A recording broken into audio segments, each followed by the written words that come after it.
છે।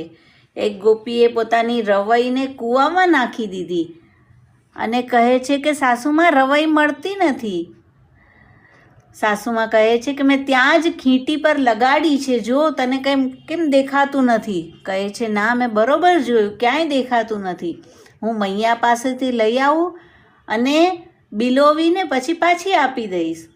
તો રવાઈ લેવાના બહાને ગોપી નંદાલયમાં આવે છે અને શ્રી ઠાકોરજીને નિહાળે છે।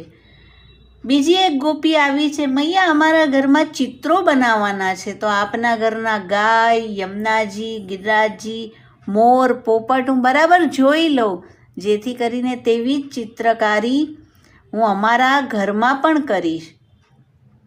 અને આવી છે તો ચિત્ર જોવાના બહાને, પણ ચિત્ર જોવાને બદલે કેવલ લાલનને જ નિહાળી રહી છે। ત્રીજી એક